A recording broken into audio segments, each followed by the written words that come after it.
Hello बच्चों, आपका बहुत बहुत स्वागत है आपके अपने YouTube चैनल ACP लेक्चर में। तो बच्चों, आज हम फिर से आपके सामने एक और वीडियो को लेके आपके सामने हाजिर हुए हैं।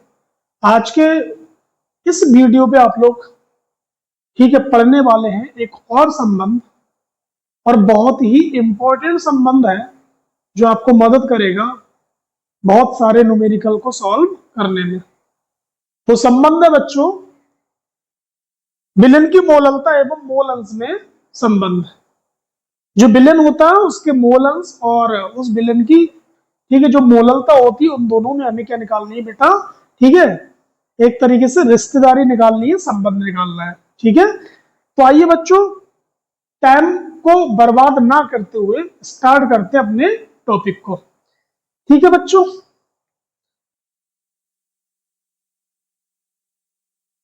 विलेन की मोललता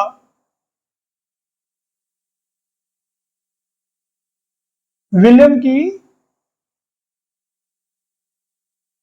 मोललता एवं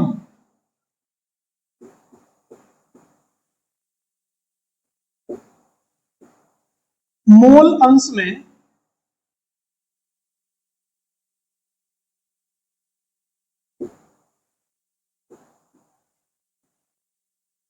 में संबंध। ठीक है बच्चों, ये अपना टॉपिक है।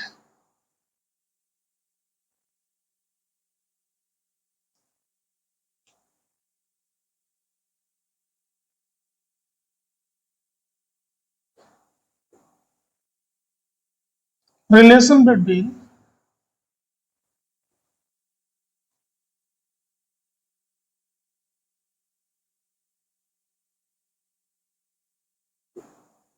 mole fraction and molality of solution।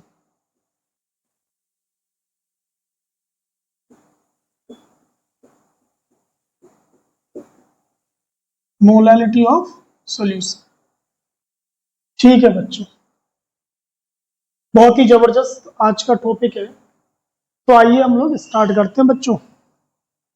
आप जानते हैं पिछली वीडियो में मैंने आपको मोल अंश और मोललता दोनों के बारे में अच्छे से पढ़ा दिया है। ठीक है, आप जानते हैं बच्चों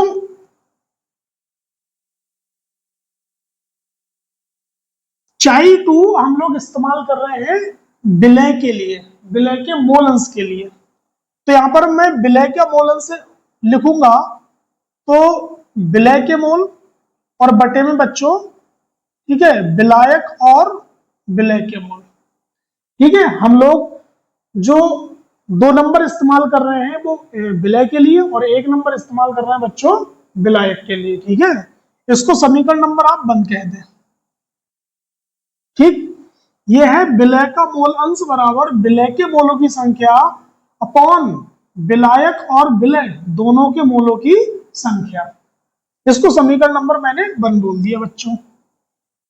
नंबर 1 इस्तेमाल कर रहे हैं हम लोग विलायक के लिए। यह है विलायक का मोल अंश।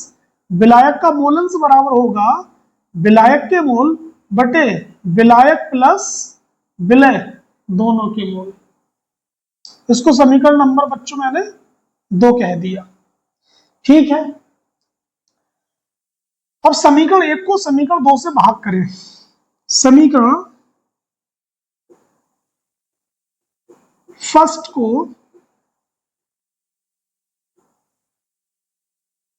समीकरण 1 2 से भाग देने पर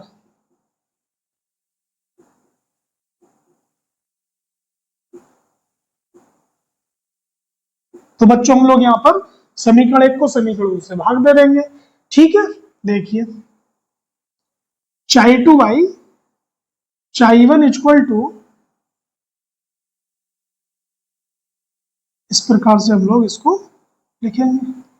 अब बच्चों इसको मैं इसके बटे में लिखूं तो यहां पर क्या होगा 1 2 3 4, ये चौथा वाला पोर्शन सबसे ऊपर जाएगा, तो मैं इसको गुणे में लिखता हूं। 4th पोर्शन ऊपर n1 प्लस n2 और बटे में क्या रहेगा बच्चों n1। अब इससे ये कैंसिल आप कर देंगे। ठीक है, तो आपको मिलेगा चाई 2 बाई चाई 1 equal to N2 upon N1, ये बचेगा आपका। ठीक है, इतना ही है, आपने निकाल लिया। बच्चों देखिए, आप लोग अच्छे तरीके से जानते हैं, ठीक है, N2 जो विलय के मोल है, अगर मैं विलय के मोल निकालूंगा बच्चों, ठीक है, तो विलय के मोल बराबर हो जाएगा विलय का भार बटे विलय का अणुभार। और यदि मैं विलायक के मोल निकालूंगा तो विलायक का भार बटे विलायक का अणुभार हो जाएगा। तो बच्चों हम लोग, ठीक है, N2 की जगह पे इस मान को और N1 की जगह इस मान को हम लोग यहां पर रख सकते हैं। ठीक है, तो देखिए,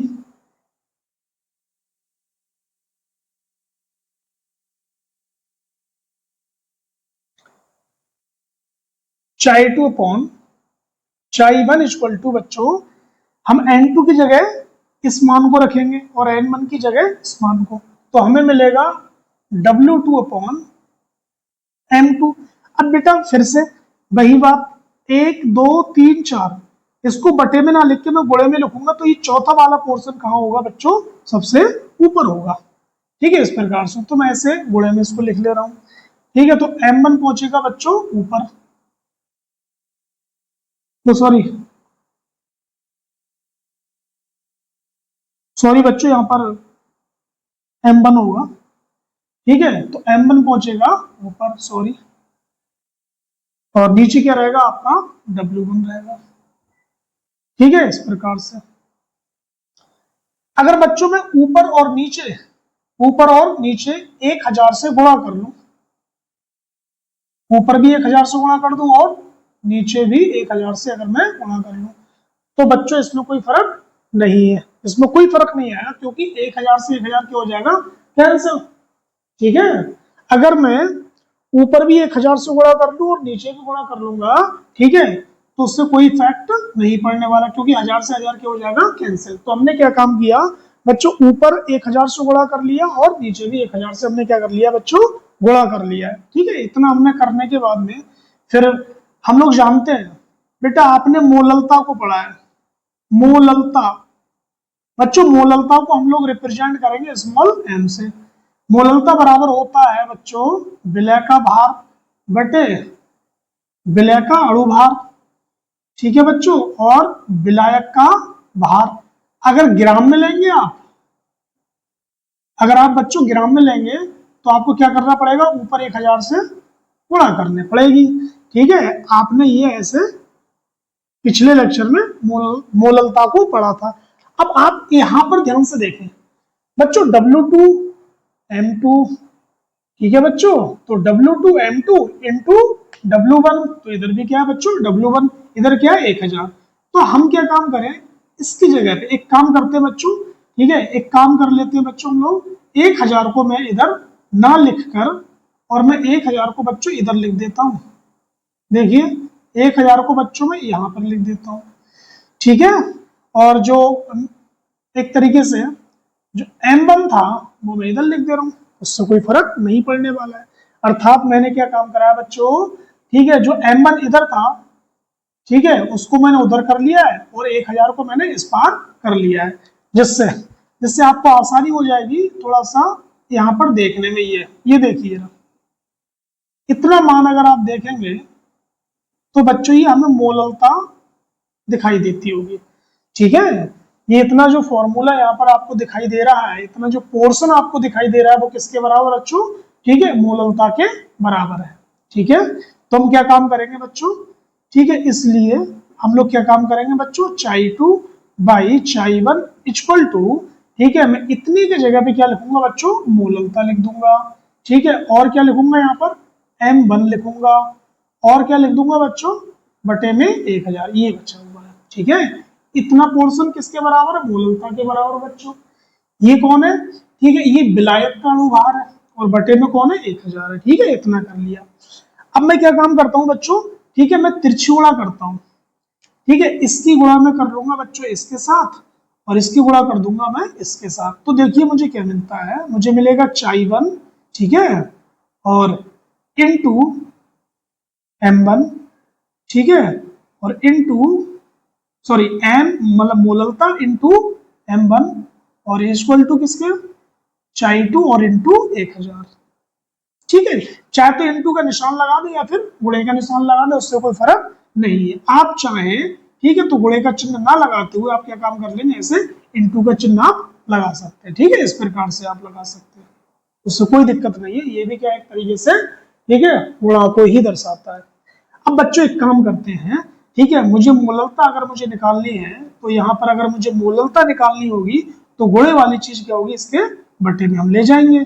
ठीक है, तो हमें यहाँ पे मिलेगा चाई 2 इंटू 1000 और बटे में कौन आ जाएगा बेटा, चाई 1 और इंटू सॉरी मैं इंटू ही लगा रहा हूँ।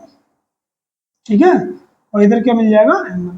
ये जो आप देख रहे हैं यहाँ पर ठीक है, ये हमारा संबंध आया मोलंस और मोललता में संबंध।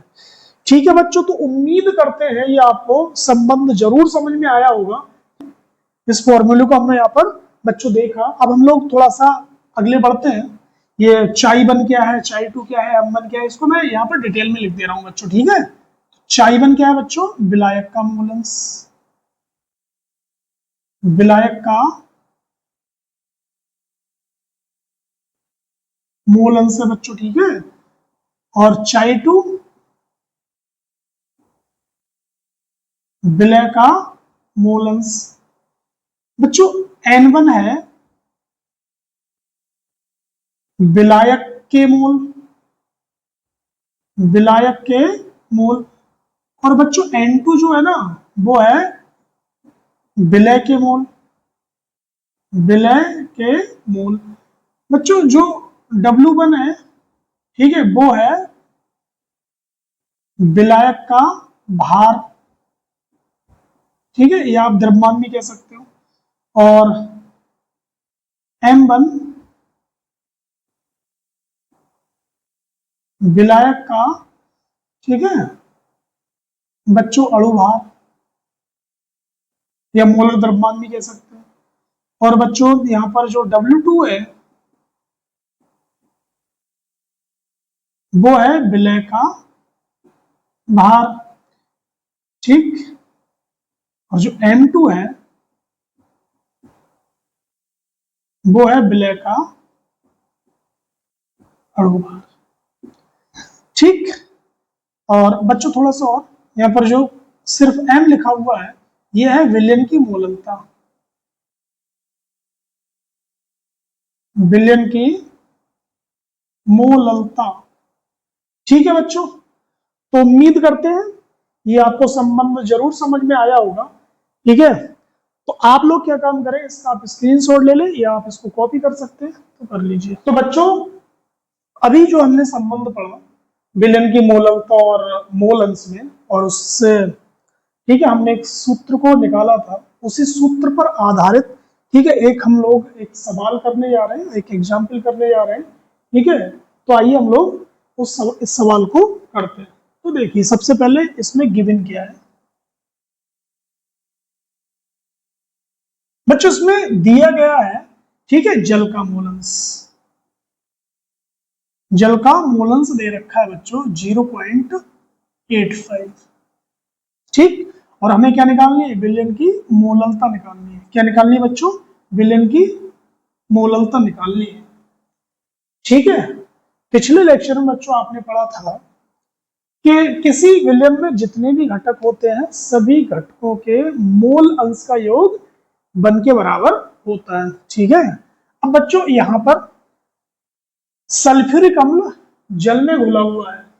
ठीक है, तो हमें सबसे पहले क्या चाहिए, सल्फ्यूरिक अम्ल का मोल अंश चाहिए। देखिए हम लोग करेंगे क्या, हम लोग मोललता निकालेंगे कैसे। आपने जो फॉर्मूला पढ़ा था वो पढ़ा था इस प्रकार से, मोललता बराबर ठीक है मोललता बराबर विलय का मोल अंश। अब विलय हमारे पास में कौन है बेटा, सल्फ्यूरिक अम्ल, तो मैं यहां लिखूंगा H2SO4।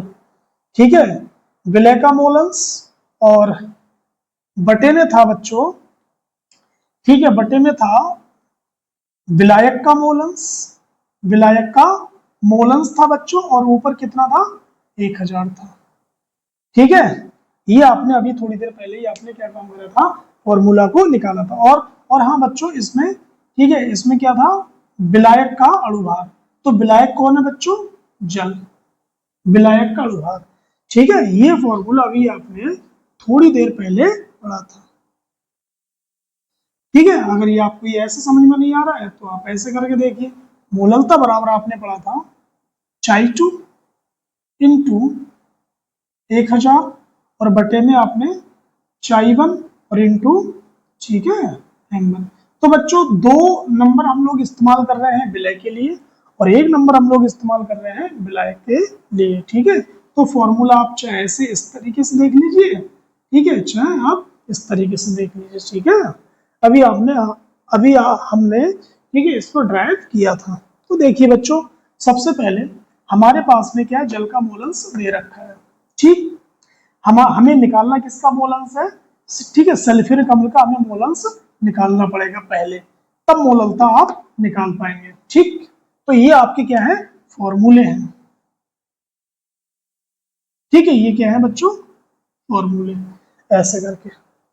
तो देखिए सबसे पहले ये आपको सवाल में दे रखा था, तो करेंगे क्या हम लोग, सबसे पहले तो हम क्या काम करें बच्चों, जल का अणुभार निकाल लें, जल का मोलर द्रव्यमान निकालते। तो निकाल लीजिए, देखो कैसे निकालते, बड़ा आसान है।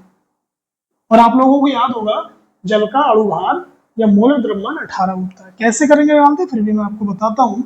ठीक है, हाइड्रोजन का जो एक तरीके से भार होता है वो 1 होता है, और है कितने ये बच्चों, 2 है। ठीक है, और ऑक्सीजन का भार कितना होता है, 16। ठीक है, तो कितना आ जाएगा, 18। मात्रक होता है ग्राम प्रति मोल। तो ऐसे करके मैंने क्या, जल का अणुभार निकाल लिया। ठीक है, अच्छा अब मुझे निकालना है सल्फ्यूरिक अम्ल का मोलंस। बच्चों देखिए पिछली वीडियो में आपने ये पढ़ा था कि जितने भी घटक हो, ठीक है, अब हमारे इसमें विलयन में कितने घटक है बच्चों, एक जल है, और जल में क्या चीज घुला हुआ है, सल्फ्यूरिक अम्ल घुला हुआ है, जिसका सूत्र H2SO4 होता है। तो बच्चों देखिए ना ध्यान से, आप लोग यहाँ पर ये देखें, ठीक है, आप ये देखेंगे कि सल्फ्यूरिक अम्ल का मोलंस प्लस जल का मोलंस, जल का मोलंस भाई दो ही घटक है। सल्फ्यूरिक अम्ल किसमें घुला हुआ है, जल में घुला हुआ है। जल का मोलंस हमें दे रखा है, सल्फ्यूरिक अम्ल का मोलंस हमें निकालना है। ठीक है, और हम पिछले लेक्चर में ये पढ़ के आए हैं कि विलयन में जितने भी घटक होते हैं उन सभी घटकों का मोल अंश का योग किसके बराबर, 1 के बराबर होता है। ये हम पिछले पढ़ के आए हैं बच्चों। अब एक बात बताइए, आपके पास में जल का मोलंस दे रखा है, ठीक है, कितना दे रखा है, 0.85। ठीक है, तो आप क्या काम करेंगे, आप इसको उस पार ले जाइए, या आप ऐसे करके कर लीजिए। ठीक है, चाई H2SO4 बराबर, ठीक है, इसको आप उस पार ले जाएंगे तो ये किसका है बच्चों, प्लस का है, उस पार ले जाएंगे तो माइनस का, क्योंकि आप लोग अच्छे तरीके से जानते हैं बराबर की, ठीक है, इस पार की जो भी चीज होती है उस पार जाती है तो उसका चिन्ह बदल जाता है। तो अभी किसका है, प्लस का है, उस पार ले जाएंगे तो काय का हो जाएगा बच्चों, ये हो जाएगा माइनस का। ठीक है बच्चों, तो ये हमने क्या बना लिया, फॉर्मूला बना लिया बच्चों। ठीक है, तो आइए मैं इधर लिख देता हूं। अब देखिए सल्फ्यूरिक अम्ल का मोलंस बराबर, ठीक है, सल्फ्यूरिक अम्ल का मोलंस बराबर, ठीक है, 1 माइनस का 0.85। तो कितना, एक में से 0.85 आप जब माइनस करेंगे तो कितना बचेगा, 0.15 बच जाएगा। तो मुझे यहाँ से क्या मिल गया, सल्फ्यूरिक अम्ल का मोलंस मिल गया। अब बच्चों मुझे जल का अणुभार भी मिल गया, ठीक है, सल्फ्यूरिक अम्ल का मोलंस भी मिल गया, तो मैं मोललता को आराम से निकाल सकता हूँ। तो मोललता बराबर आएगा बच्चों, ठीक है, सल्फ्यूरिक अम्ल का मोलंस कितना है बच्चों, 0.15 इंटू 1000, और बटे में कौन आएगा बच्चों, जल का मोलंस कितना दे रखा है, 0.85 दे रखा है। ठीक है, और इसका अणुभार कितना दे रखा है बच्चों, 18 दे रखा है। ठीक है, तो पॉइंट से पॉइंट आप क्या काम करेंगे, कैंसिल कर लेंगे। कैंसिल करने के बाद में, ठीक है, और इसको थोड़ा हल्का कर लीजिए। ठीक है, 5 से काट लीजिए, 5 तिया 15, 5 तिया 15 हो जाएगा। ठीक है, 5 एकम 5 और 5 सत्ते 35, ये 17 आ जाएगा। ठीक, और ये जो 3 आया है बच्चों, ठीक है, तो 3 से क्या कट जाएगा, 18, तो 3 छक 18। ठीक है, तो आपका m बराबर बच्चों क्या बचेगा, 1000 बटे 17 छक्का कितना होता है, 102 होता है। तो 102 से हम क्या काम करेंगे, 1000 के लिए भाग कर लेंगे। ठीक है, तो कितनी बार, 100 भाई 1000 होता है, तो बच्चों ये कितनी बार जाएगा, 9 बार जाएगा। 9 बार जाएगा तो 900 और 9 दूनी 18। ठीक है, मतलब ये हो जाएगा बच्चों 918 हो जाएगा। ठीक है, 918 हो गया। अब कितना बचेगा यहाँ पर, यहाँ पे बचा होगा आपके पास में बच्चों, ठीक है, 1000 में से 918 जाएगा तो कितना बचेगा, 82 बचेगा। ठीक है, कितना बचेगा बच्चों, 82 बचेगा।